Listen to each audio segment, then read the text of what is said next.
What's up, y'all? Thanks for clicking on this video. Just want to talk to you about my Rockets. About to play the OKC Thunder in the first round. My former team, a team I've been my ride or die team for the past decade. That it's just kind of crazy how we got here and what this is going to be for me personally. You know, I'm gonna have to make a separate video just talking about what this series means personally. But just talking about it from a basketball perspective, I think it's very interesting. And since Russ is not playing, I would just expect at least the first two games. I'm nervous about it. I really am. From a Rockets perspective, it's me thinking that I want us to win the series, obviously. There's a lot of things I'm concerned about, so I kind of want to talk to you guys about that. Let me know in the comments if you disagree, if you feel like the Rockets should have nothing to worry about, if they should feel comfortable coming in here, let me know, because I want to feel that energy. Like, I want to feel good about these first couple games and even the series as a whole, which I think I do, but just these two games without Russ, I'm very nervous about. All right, before we get going, make sure you guys hit the like button and subscribe. I really appreciate that. If you like my content, if you're a big NBA fan like myself, hit that subscribe button, hit that like button. Find me on Instagram at Coach Chris Sports, and let's get into the series. The first thing I'm nervous about when it comes to the series is just the versatility of the OKC team. It's not one-dimensional. It's very different from the teams we've had in the past, where the former OKC team that didn't have a bunch of playmakers. It was either Russ and KD or Russ and PG.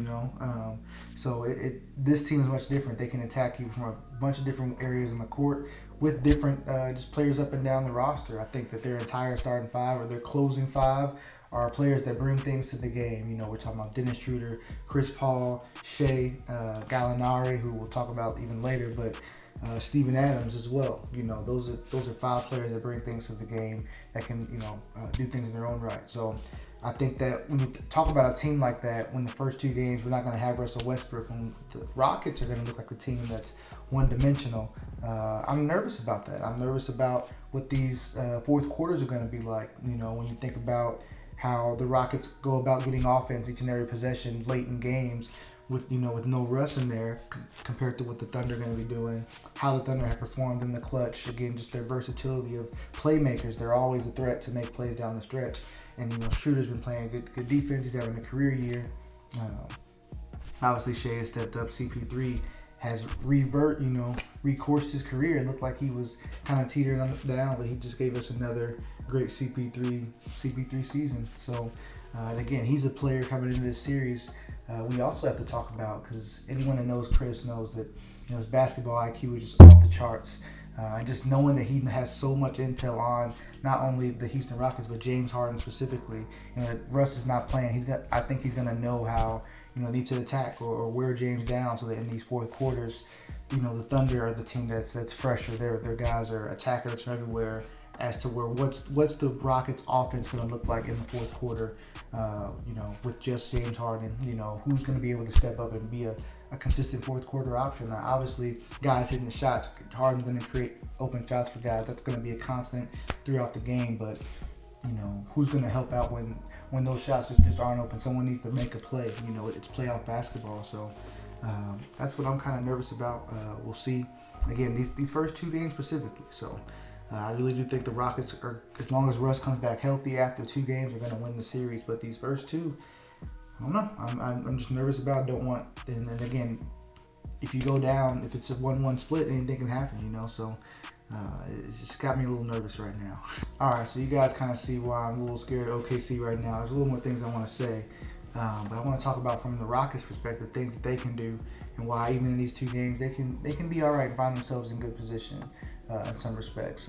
One being that Chris Paul, he takes advantage of the game, like in different teams, so well. He's a guy that really takes advantage of things like switches and just mismatches when he wants to attack offensively. The fact that we are small, maybe Chris Paul doesn't have that same advantage. At the same time, it's going to take a lot for us to contain their guards overall. The Rockets, it's going to be important that we contain guys like Shea and Schroeder, but Chris Paul, their guy down the stretch that's really come through for them. Can he? He's not gonna have a bunch of mismatches. He's gonna be trying to do it against Covington, James Harden, PJ Tucker, Eric Gordon, guys like that. That makes it a lot tougher than if there was a Capella on the floor. And again, if you guys watch CP, if he just takes advantage of the pick and roll. He gets the matchup he wants. He's just such a killer in the mid range. I mean, And like it's much easier for him to do that when there's like a big on the floor. Not that he always has to kill him off the dribble, but even he can find the pass because he takes advantage of that slow step. The guy's just not as quick on his feet, so. That could be something that we can lock in on if we're at our best defensively.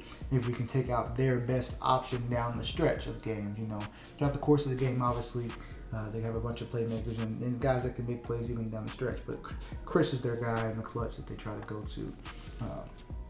So again, the Rockets defense is going to be critical in this. Like I said, not letting Gallo get off and CP3. So I think we can do that though. We have a lot of good defenders on the team. Again, the problem has always been when you go small, more so the boards, but we kind of, we're trying to make up for that for 3-point attempts. We understand this. And the next thing is, if James Harden is at his best and is not, is just able to lock in and be at his best in the series, the Rockets, that's just going to be a problem for OKC. He's just too much to handle. If they're forced to have to double him, that just means a lot of efficient offense for everybody else. They're getting just clean open looks.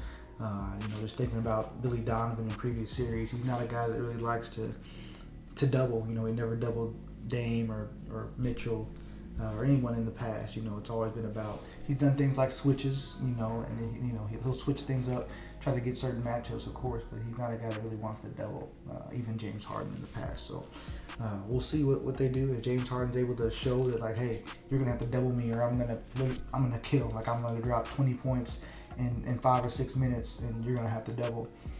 Like if he can do that kind of stuff, it can change the whole series. So all he has to do that is one time for them to think about the series differently. If he has that just big quarter and just takes over the game, they have to start thinking about it for the rest of the series. Like, are we going to double him? What are we going to do about him? So, again, James Harden has a lot on his shoulders these first 2 games, in my opinion. I'm like, if the Rockets say they want to go up 2-0, which they can, there's a lot of ways to look at it that like, they're the better team.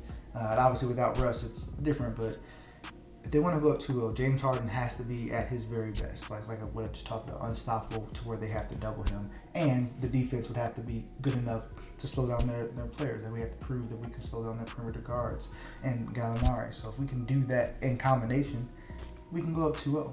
But I'm less confident in us being able to slow down their entire offense, all the weapons at their disposal. But I'm confident James Harden will be fine. Like, James will be great. And again, he might have some moments, and even if we don't close some of these games, I'm not going to put it all on him per se. He has a lot on his plate. I understand that. Without Russ, it's a lot on his shoulders. So I'm confident he'll be good through it. But overall, I'm just concerned that they just have a lot of ways they can attack us and a lot of different guys to stop that make it tough. When you can't. A lot of our defense has been helping and getting hands and being long. But you got guys that can just break down anybody. Even when they kick out, they're kicking out to another playmaker, a guy that can make a play wherever he's catching the ball at. It's tough. They're a good team. I really do. I respect OKC as an opponent a lot.